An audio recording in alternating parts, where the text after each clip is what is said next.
Chapter 13, the fourth part of darkness. "What happened to you?" Wendell whispered when Harvey reached the bottom of the lawn. "I thought we were meeting at midnight." "I got waylaid," Harvey said. He'd intended to tell Wendell what had just transpired, but his friend was obviously nervous enough without being told about Lulu's fate. Harvey slipped the three survivors of the Ark into his pocket and resolved only to speak of the encounter when he and Wendell were safely away from this terrible place. Just one thing stood between them and the ambition: the wall of mist. Now, as ever, it seemed innocent enough, but that was an illusion, of course, like so many things in Mr. Hood's kingdom. "We have to be very organised about this," Harvey said to Wendell. "Once we're in the wall, we lose our sense of direction, so we have to be sure we keep walking in a straight line, and not let the mist turn us around." "How do we do that?" said Wendell. "I think one of us should go in first, and the other one should keep hold of his hand." "Me," said Wendell eagerly. "I want to be first." "No problem. Then I'll keep my back to the house and keep guiding you. Who knows, maybe the wall's so thin you'd just be able to pull me through." "We can hope," Wendell said. "Are you ready?" Harvey asked, extending his hand. Wendell took it. "Whenever you are," he said. "Then let's get out of here." Wendell nodded and stepped into the mist. Instantly, Harvey felt his grip tighten. "Don't let go," Wendell said, his voice already remote, although he was just a pace away. "Just keep walking," Harvey said, and they reached arm's length. Any sign of... Before he could finish his question, a noise from the house behind him sealed his lips. He glanced back. The front door was open, and a light was burning in the hall, throwing into silhouette the figure rushing down the porch steps. It was Mrs. Griffin. The noise he'd heard was not from her lips, however. Nothing human could match such a din. He saw Mrs. Griffin glance up towards the roof as she hurried down the lawn, and following her gaze, saw the noisemaker rising against the stars. He knew its name, even though he couldn't see its face. Hood had 4 servants, and he had met only 3, Rictus, Jive, and Ma. Here was the 4th, Kana, the tooth stealer. Kana, the devourer. Kana, the beast Mrs. Griffin had hoped Harvey would never meet. "Back to the house, child!" Mrs. Griffin yelled, as the din of vast wings filled the air. "Quickly! Quickly!" Harvey pulled on Wendell's arm, yelling to him as he did so, but Wendell had a whiff of freedom in his nostrils and wasn't about to give it up. "What are you waiting for?" Mrs. Griffin yelled. "Get away from here, or it'll take off your head." Harvey glanced up at the swooping beast and knew this was no lie. Kana's jaws were wide enough to snap him in half with a single bite. But he couldn't leave Wendell in the mist. They'd begun this adventure together, and that's how they would finish it, dead or alive. He had no choice but to step into the mist himself, and hope that Wendell had snatched a glimpse of the world outside, and could pull him through the street. As he looked and took that step, he heard Mrs. Griffin say something about leading the way. Then he was blinded by the chill of the mist, and the sound of her voice became a garbled whisper. Kana's shrieks were not so hushed, however. They pierced the murk, skewering Harvey's thoughts the way its teeth would skewer his head if the beast caught up with them. Wendell," Harvey yelled. It's coming for us." He caught a glimpse of a figure up ahead of him, then of Wendell's face, smeared by the mist, turning to say, "There's no way out." "There has to be."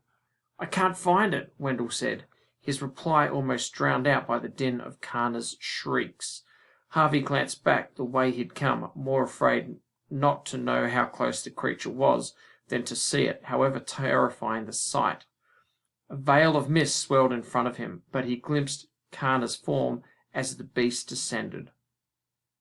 It was the most monstrous of the brood, its skin rotted and stretched over barbed and polished bone, its throat a nest of snaky tongues, its jaws set with hundreds of teeth.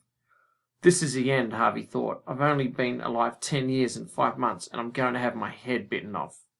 Then, from the corner of his eye, a strange sight. Mrs. Griffin's arms reaching into the mist and dropping Blue Cat to the ground. "He's got a good sense of direction," Harvey heard her say. "Follow him, follow him." He didn't need a second invitation, nor did Blue Cat. Tail up, it padded off, and Harvey hauled on Wendell's arm to drag him in pursuit. The cat was quick, but so was Harvey. He kept his eyes glued on that bright tail, even when the rush of wings behind him announced that Kana had entered the mist and was almost upon them. 2 strides, 3 strides, 4, and now the mist seemed to be thinning. He heard Wendell whooping for joy. "The street!" he yelled. "I see it!" And the next moment Harvey saw it too. "I see it!" The sidewalks wet with rain and shining in the lamplight. Now he dared look back, and there was Kana, its jaws a yard from them. He let go of Wendell's arm and pushed his friend towards the street, ducking as he did so. Kana's lower jaw scraped his spine. But the beast was moving too fast to check itself, and instead of wheeling around to swoop and scoop up its quarry, it flew on, out into the real world. Wendell was already there. Harvey joined him a moment later. "We did it!" Wendell yelled. "We did it!" "So did Kana," Harvey said, pointing up at the beast as it rose against the cloudy sky and turned to come back for them. "It wants to drive us back inside," Harvey said. "I'm not going," Wendell cried. "Never. I'm never going in there again." Kana heard his defiance, its blazing eyes fixed on him as it came down like a thunderbolt, its shriek echoing through the midnight streets. "Run!" Harvey said. But Kana's stare had rooted Wendell to the spot. Harvey grabbed hold of him and was about to make a run for it when he heard the beast's cry change. Triumph became doubt. Doubt became pain, and suddenly Kana wasn't swooping, but falling. Holes opened in its wings, as though a horde of invisible moths had been eating at their fabric. It laboured to climb the air again, but its wounded wings refused their duty, and seconds later it struck the street so hard it bit off a dozen of its tongues and scattered 100 teeth at the boy's feet. The fall didn't kill it, however. Though agonized by its wounds, it hauled itself up onto the spiky crutches of its wings and began to drag itself back to the wall. Even now, in this wretched state, it was ferocious, and with snaps to right and left drove Harvey and Wendell out of its path. "It can't survive out here," Wendell realized aloud. "It's dying." Harvey wished he had some sort of weapon to keep the beast from returning to safety, but he had to be content with the sight of its defeat.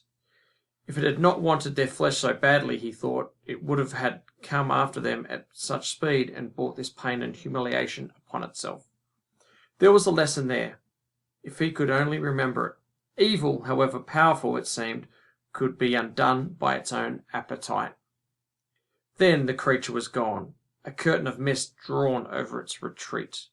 There was only one sign remaining of the mysteries that lay on the other side of the wall. The face of Blue Cat gazing out at the world that he, like all occupants of the holiday house, could never explore. His azure gaze met Harvey's for a moment, then he looked back towards his prison as though he heard Mrs. Griffin summons, and with a sorrowful sigh turned and trapezed away. "Weird," said Wendell, as he stared at the rainy streets. "It's as though I've never left." "Is it?" said Harvey. He wasn't so sure. He felt different, marked by this adventure. "I wonder if we'll ever remember it. We came here in a week's time." "Oh, I'll remember," Harvey said. "I've got a few souvenirs." He dug into his pocket in search of the figurines from the Ark. Even as he pulled them out, he felt them crumbling, as in the real world took its toll on them. "Illusions," he murmured as they turned to dust and ran away between his fingers. "Who cares?" said Wendell. "It's time to go home, and that's no illusion."